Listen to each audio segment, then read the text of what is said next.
Got it.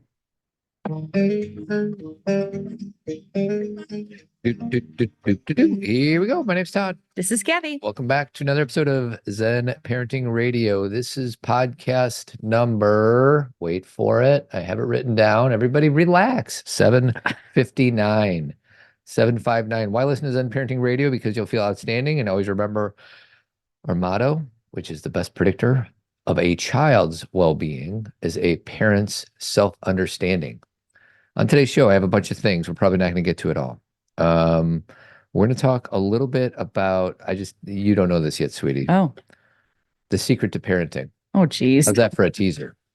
The one thing you need to know as a parent to be happy. Well, I'm laughing right now because we look like twins. Well, I have purple glasses on and I have a zip-up sweater on. I think everybody should go to YouTube to look at what we look like because we look like twins.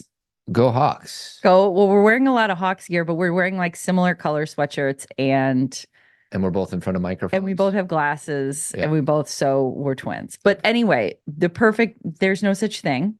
What did you say? The perfect parent? No, not the perfect What'd parent. you say? The secret to parenting. Oh, there are no secrets. Oh, not after we tell everybody. Okay. So that's the one thing. We're going to talk a little bit about sports and we're recording this Sunday morning at 11:37 a.m. Central. We don't know what happened yet. In about 2.5 hours, tip-off of the Women's National Basketball Championship will be played against the South Carolina Gamecocks and the Hawkeyes of Iowa. I'm not just wearing my Hawkeyes hat. I'm wearing my 22 shirt. And I'm going to play the University of Iowa fight song, Let's do it. I don't really know what it is. I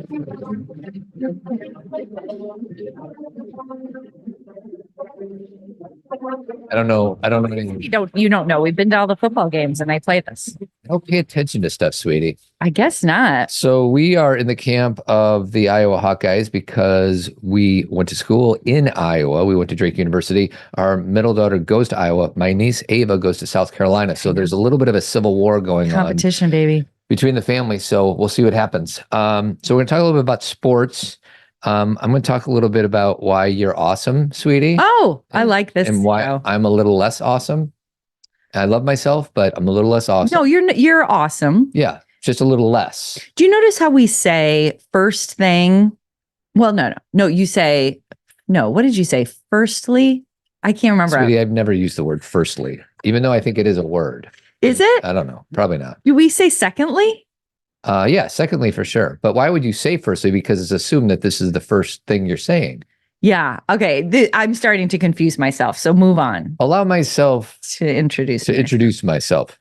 But first, we're going to do a little bit of tournament of bad. You and I just had breakfast. It was so good. And you and Jess text each other headlines from the digital version of People magazine. Now, I'll almost every day. Peggy, Aunt Peg, gets you the People magazine subscription. Comes in the mail every week. Yeah. And last week it was about Valerie Bertinelli. Hey, totally makes sense. And then there's one about Robert De Niro. And there's one about Ryan Gosling. Usually they're typical People magazines. And then you head on over to the digital version. And I first need to officially announce what this is. Tournament of bad. Tournament of bad. Tournament of bad. Those are two of our daughters and Owen saying the tournament bad from 10 years ago. Why is the People magazine digital version in the tournament of bad, sweetie? Well, because their headlines that they email me are literally the worst possible thing that happened anywhere ever. And so the headline will be, I actually just got it today. Do you want me to read it to you? Please. I texted it to Jess. Man pleads guilty to murder after allegedly cutting his wife into 200 pieces. Yeah. And then so Jess and I'll send these to each other and say, good morning from People magazine. It's almost like they're two separate companies. Is it possible that maybe does it have the People magazine logo? It's People magazine, yes, right? But I don't understand. It's like a derivation of it. They decided okay, we're going to keep it old school with the printed magazine, but we need to make more money. And the way we make more money is by selling advertising by Well, and they got my attention, right? I'm not clicking and reading the article, but I am screenshotting it and sending We're it. talking about it right now. Right, exactly. I don't This understand. part of the podcast is not brought to you by People Magazine digital version. So that's the first thing. And we might end up talking a little bit about ADHD because I'm really ignorant on the connection between ADHD and emotional well-being. And you and I were having a conversation last night, and we might talk about Cameron having an emotional, our middle daughter had an emotional expression once something didn't go her way. I thought you were going to talk about in some way that I was awesome. You skipped over that. We're going to start there. Oh, we are. Okay, great. So I coach men, and I have realized, and we've been sharing this, I don't know if it's on Team Zen or on the podcast, but lately, and we've kind of been saying this for a long time, and I'm trying not to beat myself up too badly here. Okay. When I wake up in the morning, I think about me. I think about my day. Yes. And I've been coaching these guys, and I'm sharing similar, sometimes challenges with.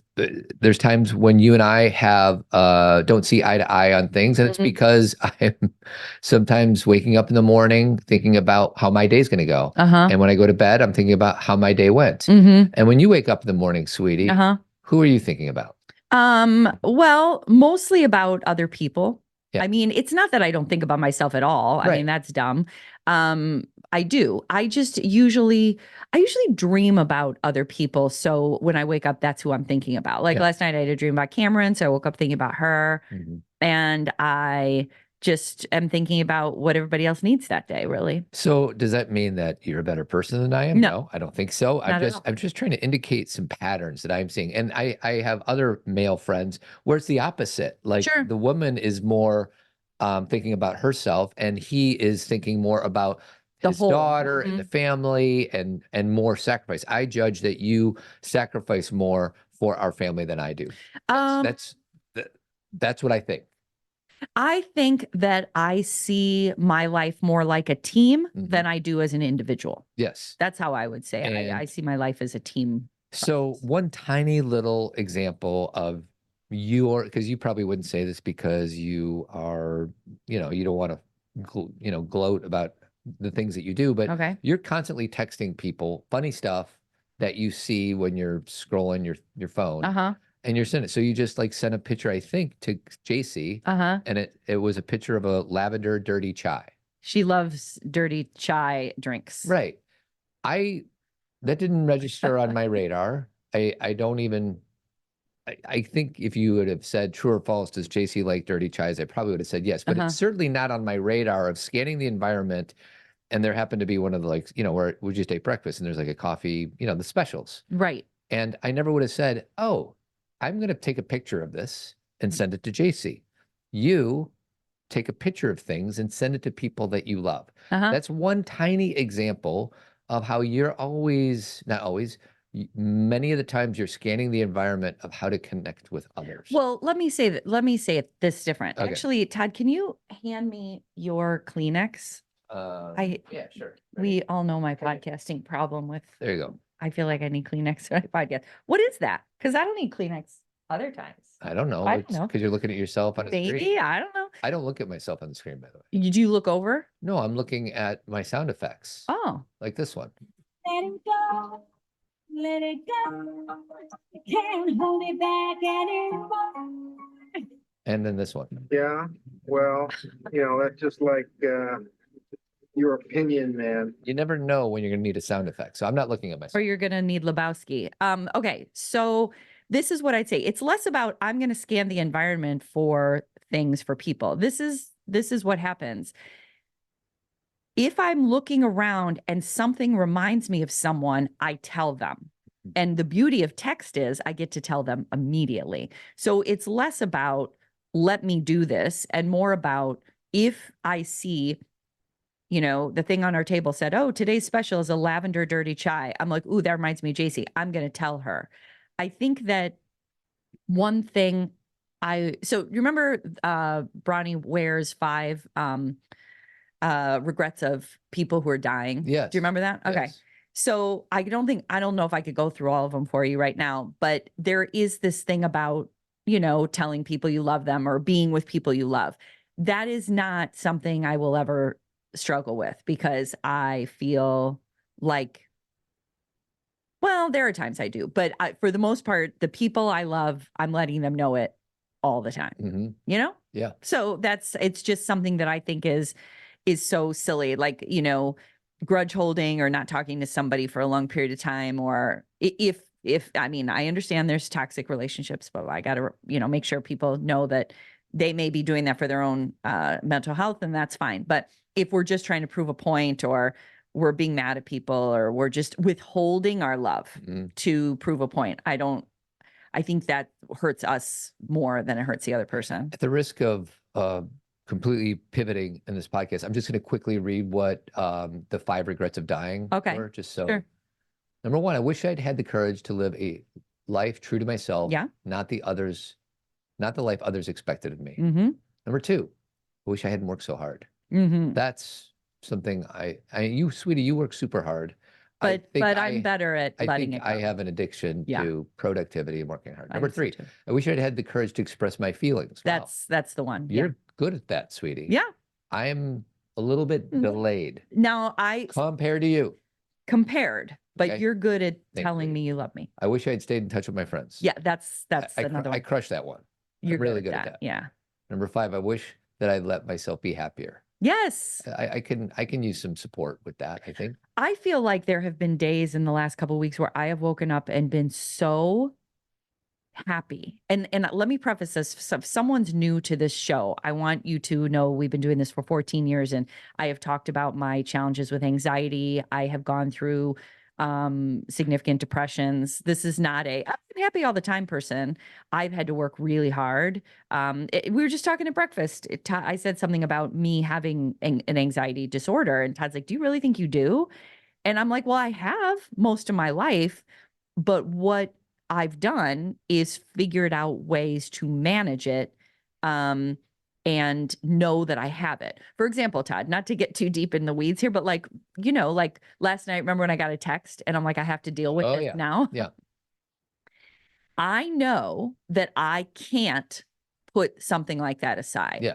I have to deal with it now. I have to take it. My anxiety would never allow you to chill. Ever. Like, I know this. So if I get a text, I take it on. If I get a phone call, I take it on, because I don't have, and again, when this gets a little messy for people, because I'm talking about that right now, if I went to, if I went to a therapist, I don't think they would say you have an anxiety disorder. I think I have, and I think I come, like, there's people in my family who had anxiety, and I think I came by it naturally, genetically, DNA, whatever, familiar to me. And so I have figured out ways to deal with that. But that is still my thing. Yeah. Like anxiety, the amount of anxiety I feel versus other people, I think is different. Would it be fair or unfair to say that my ability to compartmentalize is better than yours? I don't think of you as an anxious person at all. Yeah. And so when I see you unless anxious, it's about money, and now I'm kind of letting go, I'm loosening that grip, or like family stuff. Yeah. And so that's what I mean is, like, I think when you see me anxious, sometimes you can laugh a little bit about it because that I'm aware of what's happening. Well, and this is tricky though, because if you're anxious, it's not that there's 2 choices, there's a million choices, but I'll just break it into 2 choices. One is to join you in that anxiety, right? Which seems like the worst idea of all time. Right. Like, can you imagine if I was as jacked up as you are with certain things? Like, and there's certain couples. Remember, I think I don't know if it was Nate that we interviewed, but I don't know if it was type A, but when there's a couple and they're both like similar personalities, that's tricky. Yeah. Like, it's easier when we can balance each other out. So option 1, join in the anxiety. Right. Or option 2, be completely dismissive of it, which doesn't seem like a good idea either. That's not kind. So I try to like walk that line in between, where maybe bring a little bit of levity to it, but I can get in trouble with that if I'm bringing too much levity because it's something that you're anxious about. So anyway. Right. Yeah. And that's the thing is, like, I don't know. The reason why I know it's something that is about my brain or just the way I'm hardwired in a way is that there's a naturalness to it for me. That's the way I think. And when it becomes, it's why I I do the practices I do so I can calm down. I don't say to myself, gosh, why am I like this? I've always been like this. And what does like this mean? I see through a certain lens. I worry about people. My premonition, I talk about this all the time. Like when we're going on a trip or whatever, we think, well, if people die, here's what, like we go to these dark places, and there's, and I know that, and I know that not everybody does that. And I know that I don't have to do that. I know that it's not always true. Like the thing I know through lots of therapy and lots of work that I've done is that my brain is not telling me truth. It's just the first place it goes. Yeah. And so I can have some humor about that. And I've let you in on that, meaning that I don't take offense when you're like, okay, chill. Well, and I have a good example. Okay. How you and I watch sports Okay. is very different. Yeah. So we watched the Iowa UConn game Friday night, and this is a very typical pattern for Cathy and I, that when it comes down to the last minute of the game or last, I'd say fourth quarter. fourth quarter, Cathy gets really Uncomfortable. So here's what I thought about at breakfast. I love the end of the game. I know you're standing up in front of the TV. And I feel alive. I know. Okay. But I think, here's the thing. I think you feel alive more often in non-sports watching games. Yes, I feel alive a lot. I like feeling alive. I know. And nervous. I know. And watching something that may go really, really well and I'm jumping for joy, or heartbreaking if our team loses. And because I don't get it, if I don't get that feeling as often as you do, that's why I love watching sports. Yes. And you get that the other 300 days out of the year when we're not watching sports. So why do you want to add to that? What do you think? I totally agree with you. I feel alive the majority of the time. And what I mean by that is I'm feeling a lot of things. I'm very highly stimulated by emotions, by other people's emotions. And so I'm already living on that vibe. I'm like, I'm riding that wave most of the time. So when it comes to sports, I get excited. And I'm a big fan. Like I like being a fan of things. But that last fourth quarter, especially with the Iowa games, with NCAA, it's been painful. Like I actually posted a picture on my story on Friday night of me in so much pain. So why don't we on paint the couch. this picture? You're sitting next to me for 3 quarters. Yes, and I'm doing all right. You're nervous, but you're doing okay. I'm doing You're all right. watching the game. You're making comments like, how come they're not blah, blah, blah. Yeah, or, wow. I'm in. And then it gets to the fourth quarter. And then what did you do with the 5 minutes left? Okay, well, let's just say this. The game that we watched in Arizona when they were playing LSU, was it LSU when they were up by... No, it wasn't LSU. What was the game they played? It was Colorado. Okay, yeah, that's right. At the bar. So we were at the bar and they were up by like 15, 20, something like that. And I was like, I'm fine. Yeah. Like I can watch this all the way. I was still nervous, but I was like, they're going to win. The LSU game was rough, even though by the end but the game on Friday night was insane. UConn, because UConn was winning most of the game. My God. And I was in so much pain. So here's what I explained to Todd. I have a lot of, and I find this to be a gift. I feel a lot of my senses, right? Like I can smell things, I can hear. We were just talking at dinner last night. Todd was telling me a story and he told me the story and I heard it. And then I said, do you hear the people next to us? They're talking about urns and caskets. And he goes, what are you talking about? I go, these people keep talking about death and urns and caskets. He's like, how did you hear what I was saying? Yeah, because it's not like you're like, oh, can you say that again, Todd? Like you were, as far as I could tell, locked in to the conversation you and I were having, because just you and I, there's nobody else at the table. No. And then, this is a pattern in our marriage. Right. Because you'd be like, oh my God, can you believe that? And I'm like, believe what? I have no idea what you're talking about. And you'd be like, the people at the table next to us are talking about urns and caskets.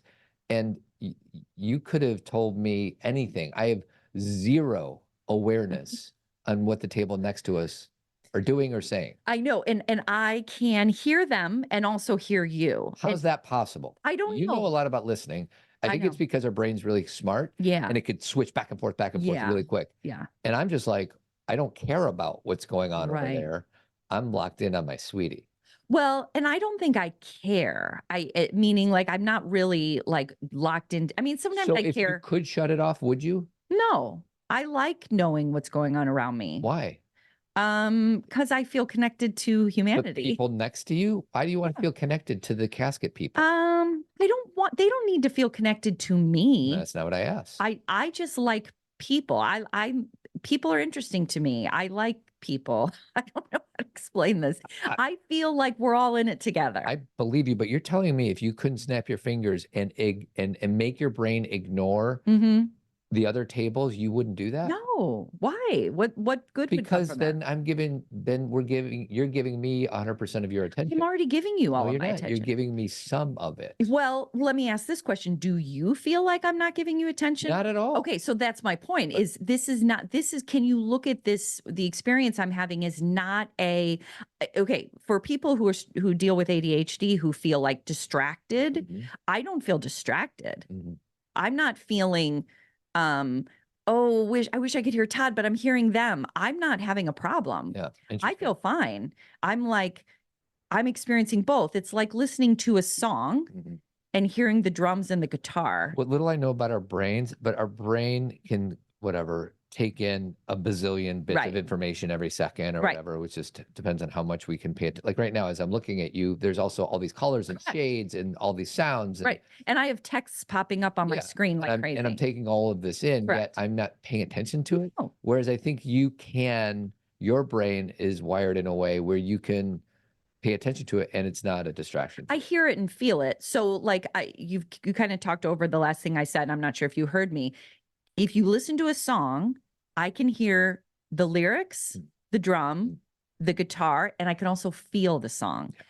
I think a lot of people can. I don't think I'm special in that way, but I think you're more what I hear? laser. I either hear the guitar or the drums. Right. I can't hear the bass.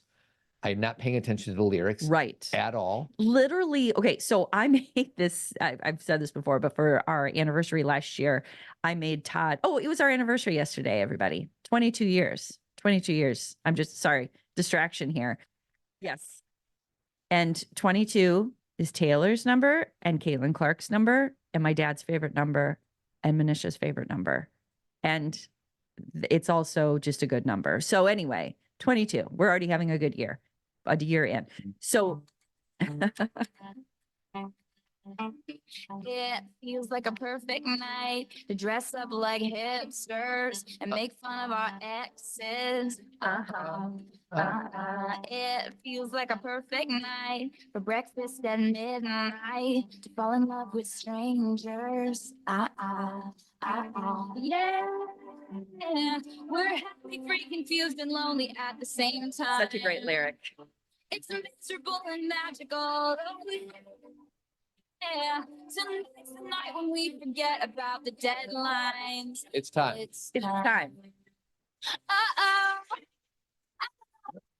But I'm feeling 22.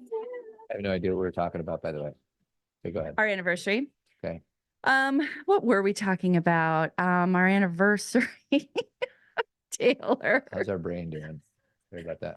I'm literally saying we were talking about lyrics a little bit. Okay, I'm like, you guys, I'm not distracted. I got one more. Okay, I got but one more we were lyric. talking about hearing lyrics. Okay. And I was going to say that I gave you for our anniversary last year a mix of, it was actually a playlist. Yeah. We can't do mixes anymore. You made me a mixtape? Do a mixtape. And then I broke the piece off so you couldn't tape over it. Right. Anyway, I made him a playlist and every single song reminds me of Todd, right? And he'll say, you haven't really said, oh, I like this song or that song. But sometimes I'm like, have you listened to the words to this song? He's like, no, I don't. So it's not quite hitting, as my daughter would say. It doesn't hit. It doesn't quite hit the way that I thought it would because every song reminds me of him. Do you want to know what lyrics to song I do like, sweetie? What?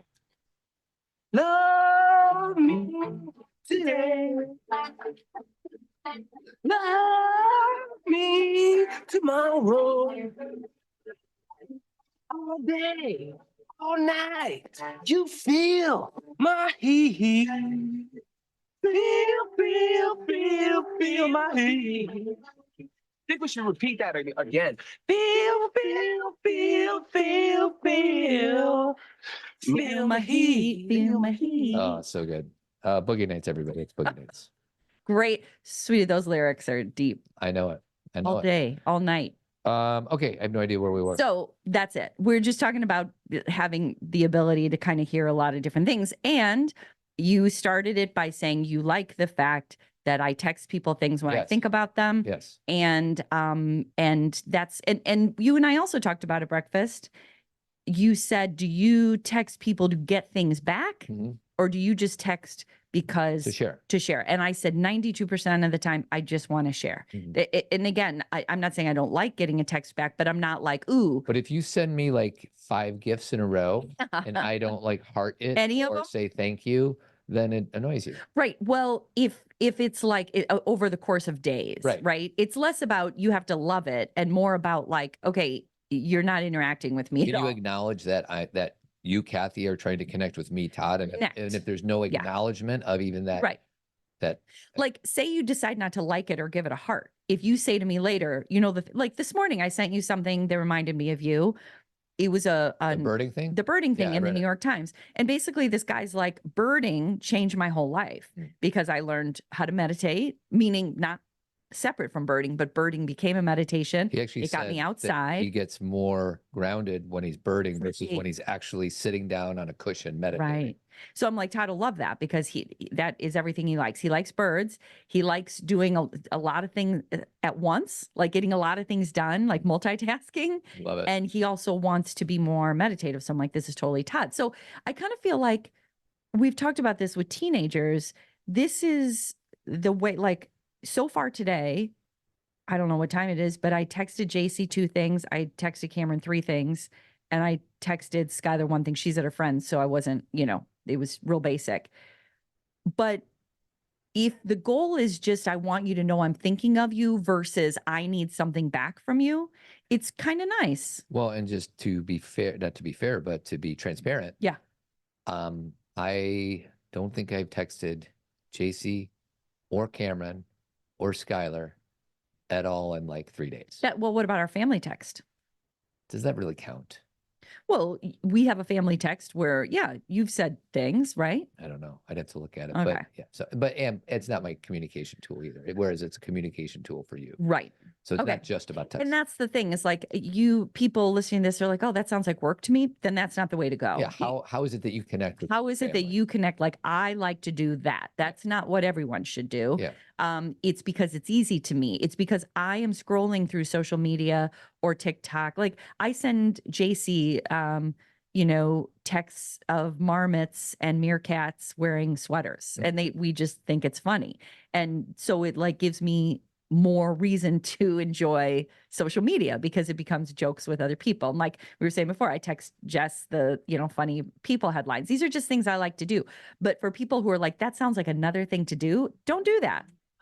Capybara, capybara, capybara, capybara, capybara, capybara, capybara, capybara, capybara. Why am I playing this song? Because we all love capybaras. I think we is a strong thing. That song runs through my head like 10 times a day. I don't understand it. Capybaras are rodents. They don't live here in our country, except In Grand Rapids. in Grand Rapids, Michigan, where JC lives.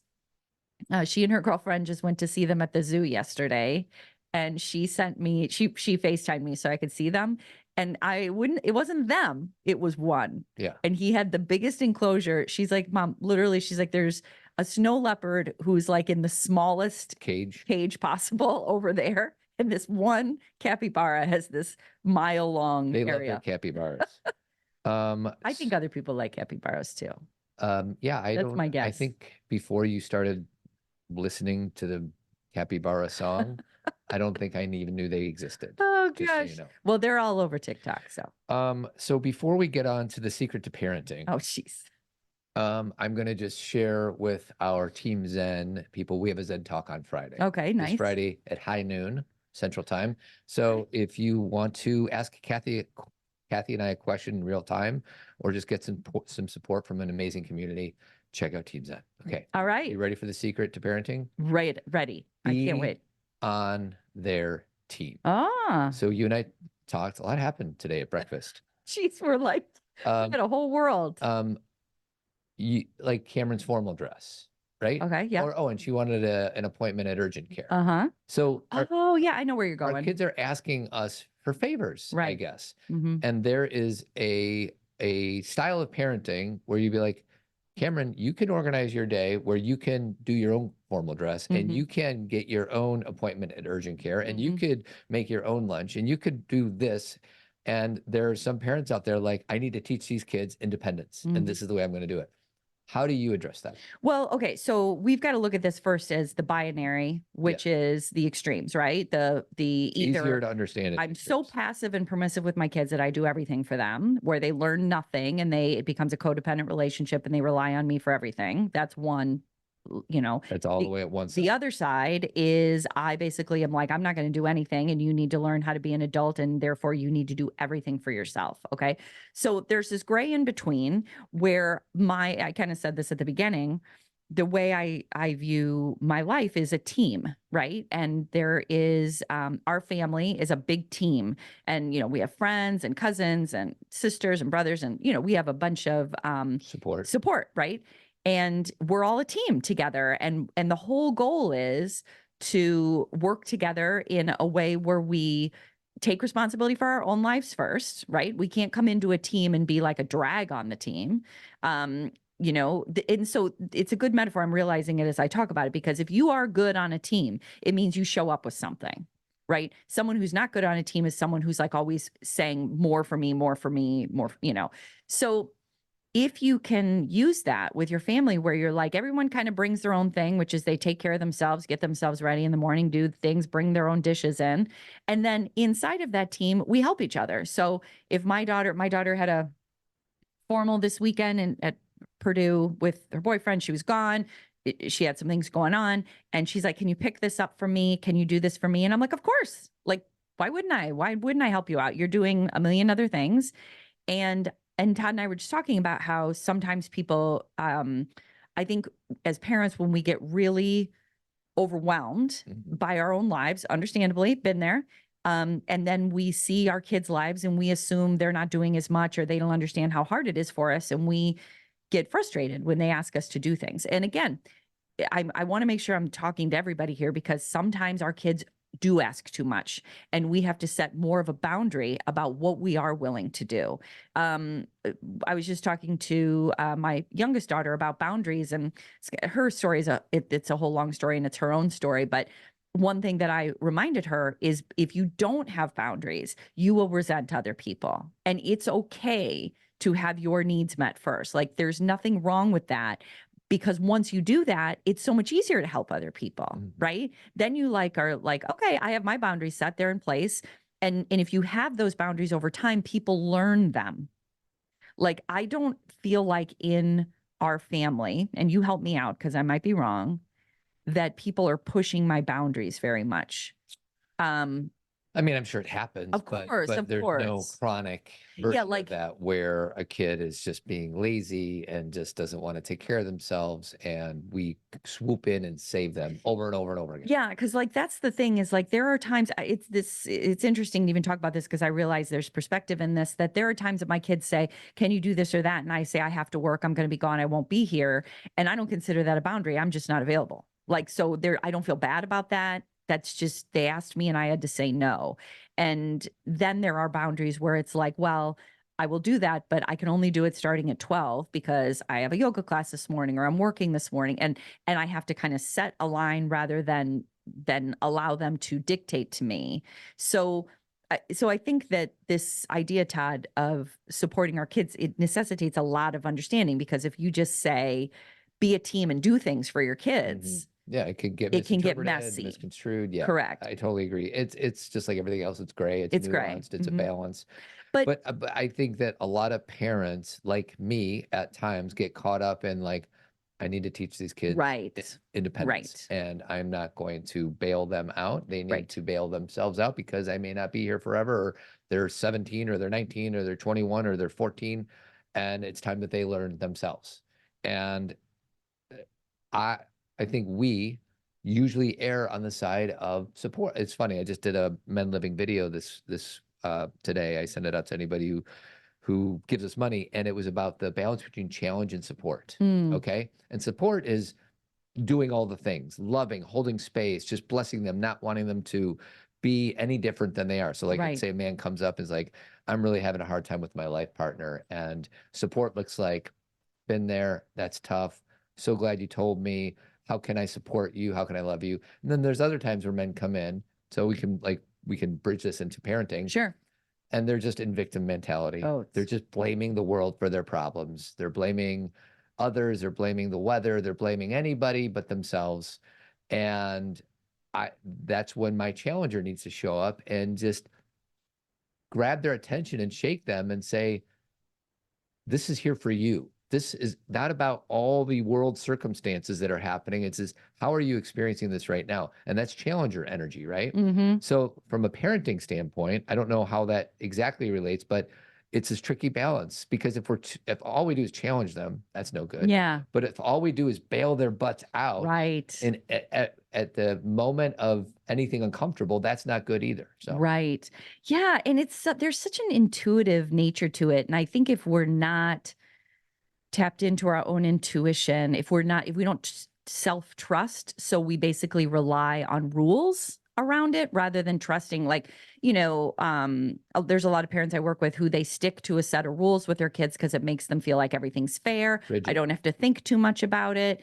These are the rules, period. And there's no intuitive nature to it. So they're not tapping into where their kid was in that moment, what they're feeling. It's so stark. There's Rigid. rigidity Yeah. in your parenting Yeah. style. There's probably going to be costs associated. Right, because you're not recognizing the humanity of the Yeah. situation. So I think someone who's not in touch with what's right in this situation, I'm just going to follow a set of rules, they are going to, I think, potentially harm some of their relationships because and so let me go back to what you just said about the victim mentality. I think something that really gets in our way is cynicism. Mhm. I think that cynicism is connected to victim mentality, which is, this never works out anyway. I don't believe anyone will show up anyway, so why bother? Yeah. And I think that drives us into a victim mentality of there's no point. And we've all been there before. Like I try to remember all the situations where I've been really cynical and it hasn't worked out that way. And I mean, like it's worked out better than I assumed. And I try and write those things down and keep them in mind, because I think cynicism is a defense mechanism. We've been disappointed so many times that we're not going to put ourselves out there again, and B, we're not even going to get our hopes up to be disappointed. But cynicism has a cost too. Mhm. So like, you don't want to be disappointed, and that's painful, but being cynical is painful too, because it keeps you from trying new things. I have another secret to parenting. Forget about what I said okay. about being That on wasn't the same the team. secret? No, I had no idea what I was talking about. Okay, 15 no minutes ago. secrets. The new secret, as it's just coming to me right now, Mhm. is attunement. I like To that. tune in Yeah. to your kids and figure out what it is that they need. Because there's times when they need to be challenged. Right. Or say, hey, you got this. You can do this without my Right. help. And there's other times when they just need support. So I have two situations. I have one situation. And before, write yours down because Okay. I forget. Okay. Mine is, see, a few years ago, I'm not going to name which kid just because they may not want me to share. Okay. But one of the kids was in the car with me, and we're at Starbucks, and she's in the passenger seat, I'm in the driver's seat, and we're ordering at the drive-thru. And Oh yeah. I said, whatever, give me a nice vanilla latte, whatever I asked for. And then it was her turn. And she said it. And the person behind the drive-through microphone said, I can't hear it. And my kid's like, can you just say it for me? And I'm like, no. Use your voice. Use your voice. Ugh. This is the parenting. Ugh. This It is makes the- me want to go, yeah. Use your voice. And she started crying. Yeah. So Well, and let me preface this by saying this was a period in her life where she was struggling with a lot of things and Yes. working really hard. Yes. Like she was having to use her voice all the time, and she was having to stand up for herself. And it was just a tough, 6 months, right? Yes. And so she was using her voice in all these ways. And then in the most simple situation, which was all I had to do was say, give me another iced vanilla latte. But instead I said, use your voice. She melted down and cried. yeah, And I was not tuned in. no. That was an example of me not tuning in. What is your example? Well, can I just say a little more about Sure, that go ahead. example? So that example is like Todd is if in that situation, he thinks I need to teach my daughters to use their voice. So in this situation at Starbucks, I'm going to force them to use their voice, and they're going to be so grateful to me because they're going to learn how to speak up and do all these things. Now, he may not have been thinking all those things, but part of that Safe is to in say I there. wasn't thinking that hard. And yeah, but that's what's ingrained. Like when you have a belief system, it's full of information. That belief system is like a balloon full of air. No, that's not a good analogy. Sometimes my visuals don't translate very well, but any belief system is full of things we've heard, done, said, and that's why the belief becomes a belief. Based on our experience. Exactly. And our genetics Yes. and everything else. So you were thinking you're teaching her something when really you weren't acknowledging all the things she was already doing and realizing that was an opportunity for you to hold her hand a little bit. Yeah. Of course. And it may not even be about her. Think about a speaker at Starbucks or Culver's or McDonald's or whatever. Sometimes they just can't hear you, and the person closest to it can get the order done. It's that simple. It's not everything needs to be a life challenge. Yes. You know what I mean? Yes. Okay. So my one is what we were going to talk about anyway, which is my daughter called the other day, and she was very upset about something because she was supposed to get on a bus and come home. And it was her first time using this bus service because we usually drive her back and forth. And she's like, I'm going to use the bus, which we're like, great. And she was very excited to do this. And she paid for it on her own, and she did it ahead of time. And then a bunch of her friends were also coming home from school, and they're like, hey, you should take this bus with us instead. And she's like, no. I already paid for this bus and I'm going to do this. And then she had another friend who said, do you want me to give you a ride part way? And I think that's what it was. A friend offered something to her, and she's like, no, I'm going to take this bus. So she went to the bus station at 4 and to get on the bus, and they said, sorry, the bus driver got sick. Now this bus is leaving at 6. Okay. On top of that, so she's like, she's tried to handle it herself first. She called her friend who had told her to get on this other bus. And she said, can I come over there? I've got, your bus doesn't leave for 20 minutes. And her friend's like, no, it's sold out. So she was so ready to come home and so devastated because she had all these other options. So she called, and she was so upset, like just let down. Can I interject on Sure. a bad day of how I would deal with that? Okay. Honey, it's just 2 hours. It's fine. Right. It's fine. You'll be home in 2 hours. Right. That's what I would have said. Mm-hmm. And I think she would have kept being upset, and that was probably pretty dismissive. Probably would have said bye. Yeah. Or yeah, whatever. So that's how me having a normal or a bad day, I would just said, no big deal. Like, it's travel. This is what happens. And I think, okay, so this is how you have to think multidimensionally, right? This is like going back to what we were talking about, is hearing the drums and hearing the lyrics and everything. You have to see the full picture. And the full picture is she had a really long week. She was not in the middle of midterms, but she had a lot of things due. And it was a lot. And she also had to come home. And she also was not able to go with us on spring break. And my other daughters were. And so she was, her academics are very important to her. And she's like, I'm not missing class. This is good stuff. But it also means then you don't miss class. And it means that you don't do these things maybe that your family's doing or your friends are doing. And she was really ready to come home. And I could tell that her crying was not just about missing the bus. And I want to just pause there. Okay. That's the big part of parenting. Yes, when that's their kids attunement. are melting down. Yeah. It's not because they have syrup on their hands from the waffles. Correct. It's not because it's a 2-hour delay. It's all the other things that Yes. happened before. Yes. And the syrupy hands or the bus being 2 hours late was the thing that kind of broke the camel's back. Right. When we've been doing this podcast for 14 years, and what we used to say when our kids were little is that we would notice that our kid would, be doing something at school that was new, or a friend would say they were going to come over and then didn't come over. And then they would be playing with their sister and they'd get their stuff taken away, or they had something broken. And then all of a sudden we'd be walking and they'd trip over like a rock and start sobbing. Mm-hmm. And a lot of parents be like, it's just a rock. You're fine. Why are you crying? They're not crying about that. They're crying about the 80 other things that I just mentioned that built up to that moment. And that's true with adults too. And that's true with my kid when she called. Yeah, she was going to get on a bus in 2 hours, but she also was like, she said, I've been so anxious all week about A, taking the bus for the first time, B, choosing this bus line and saying no to everybody else who gave me options. And she's like, and it looks like I made the wrong choice.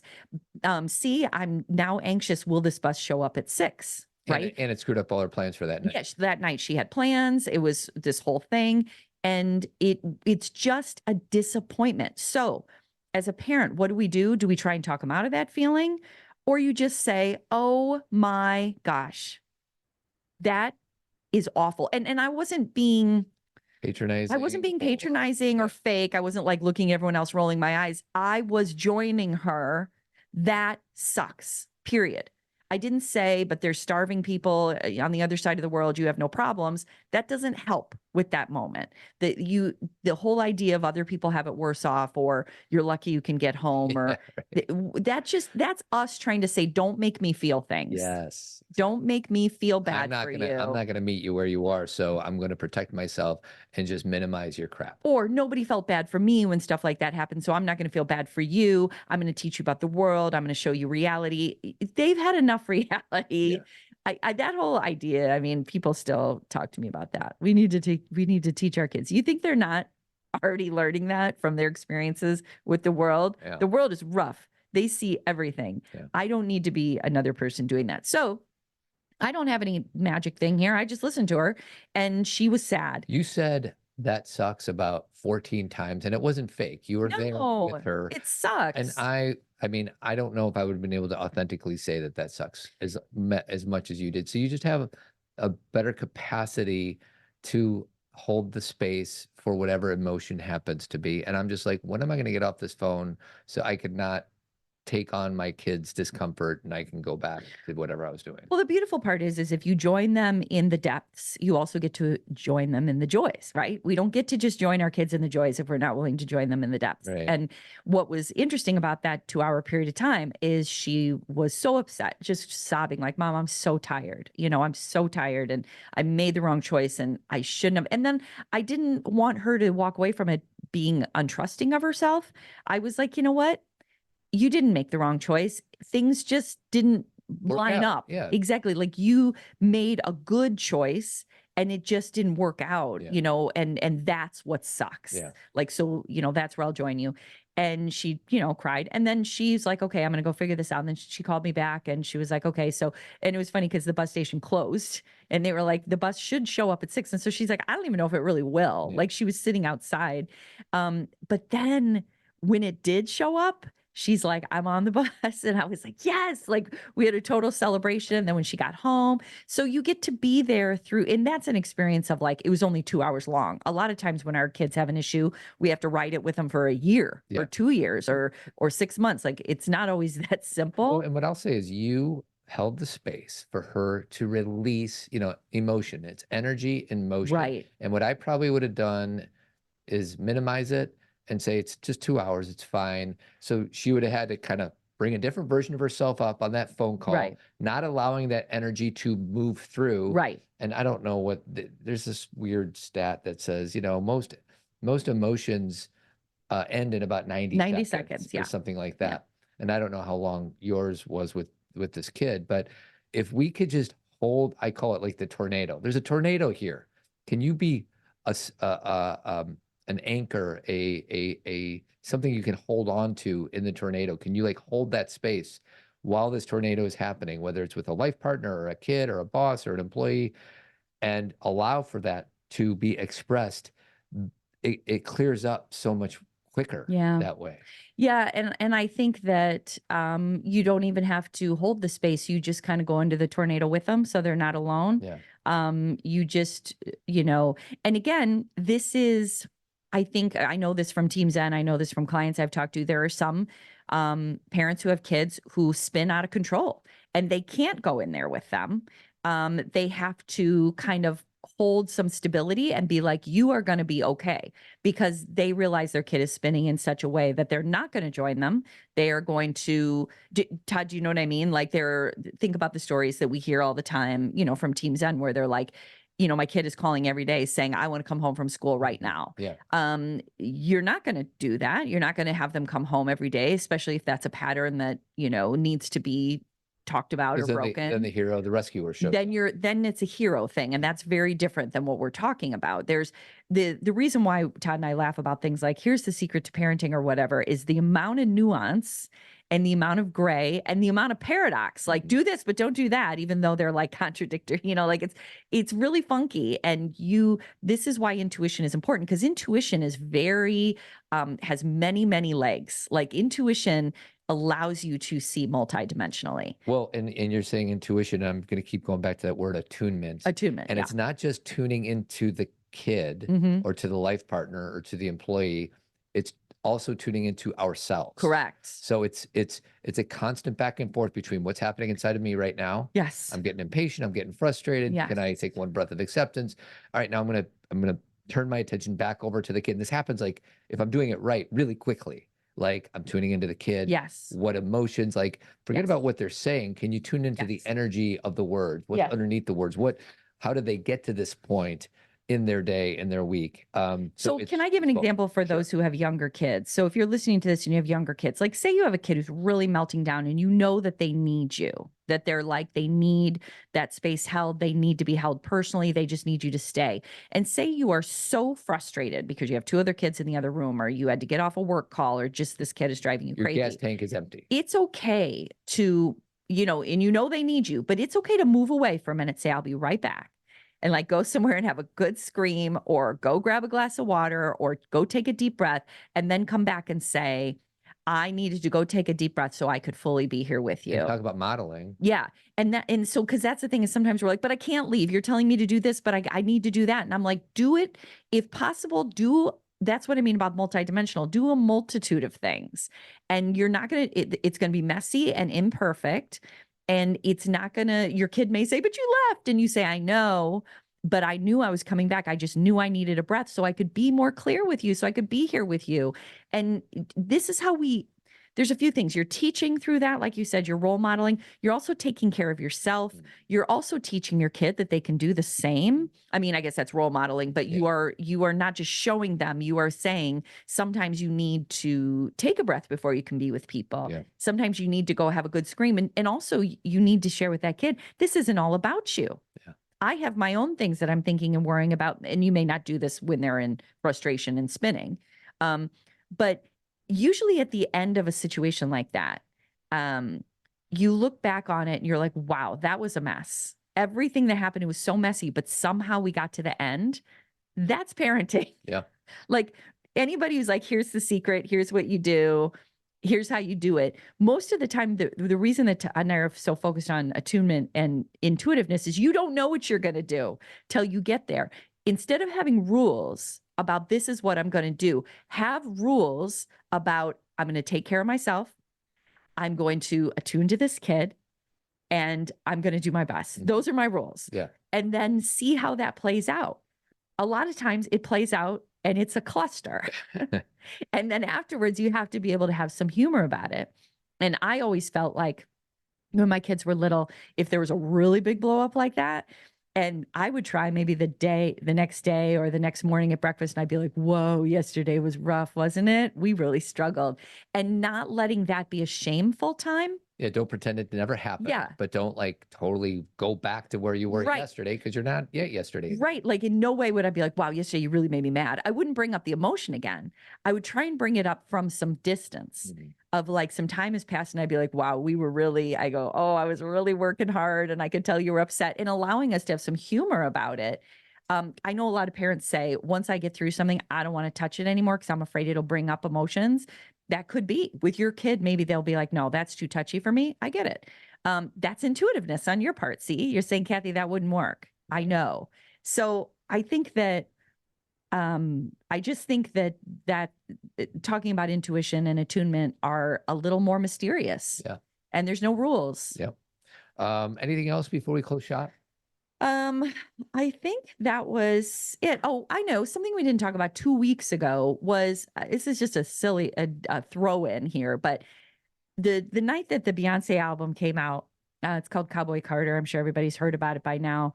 The night it came out, we were on vacation, and I have to say that I wouldn't say I'm not a Beyonce fan. I always have been, but I haven't known her music the way that most people have. I didn't know her albums as deep as other people.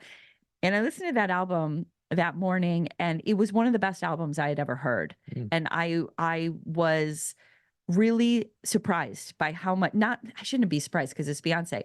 I think I was taken by how much I enjoyed it.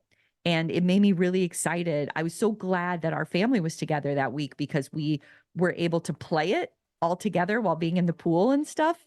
And everybody felt similarly. Don't you think? Don't you think everybody was so down with it? Texas, ain't no hold 'em.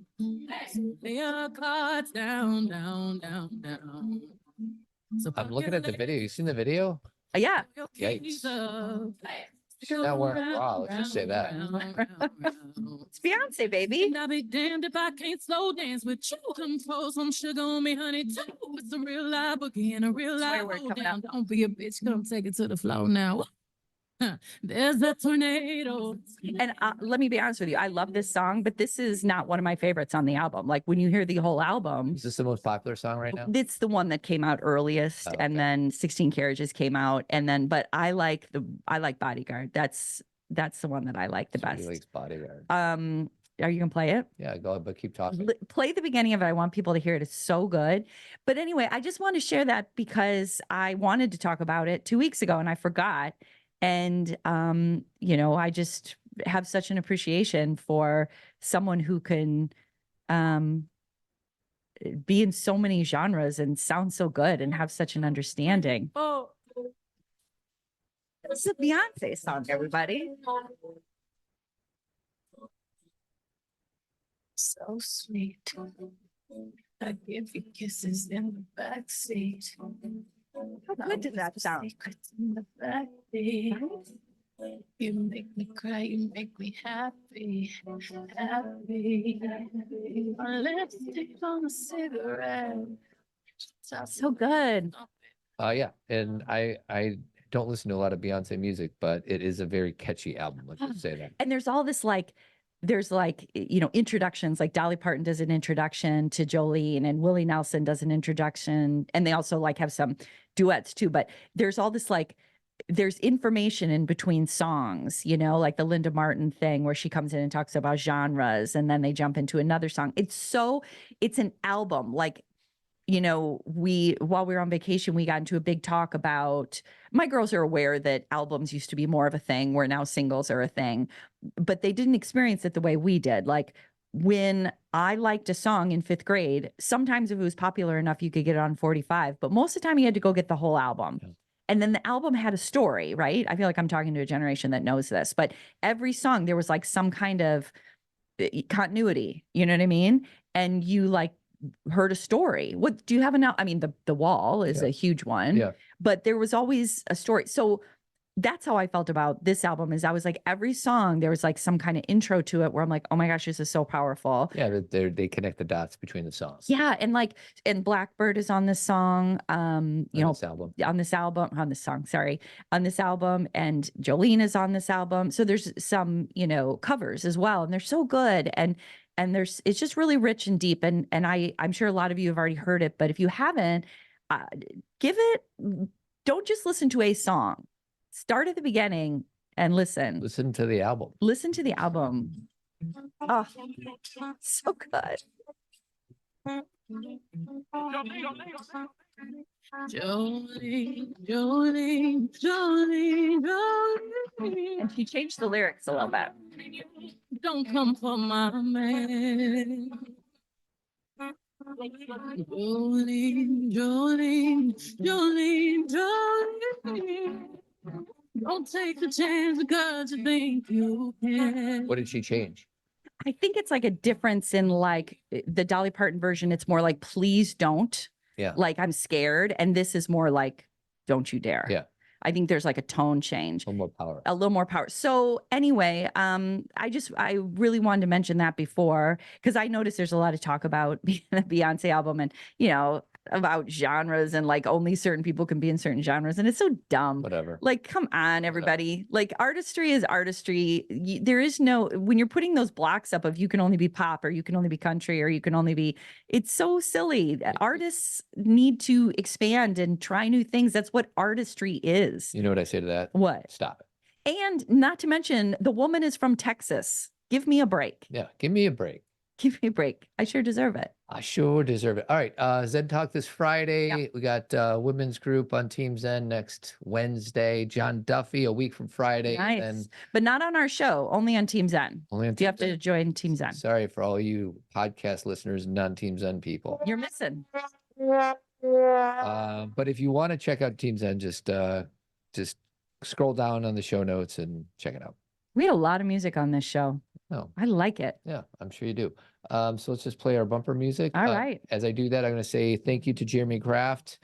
He's been supporting us since the very first episode, painting and remodeling throughout the Chicagoland area. So if you're doing any type of rehab work or painting around your house, give him a call, 630-956-1800.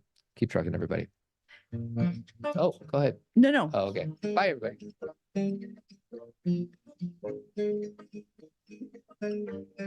Don't shut down Zoom. Oh, don't. I'll stop it. Stop it.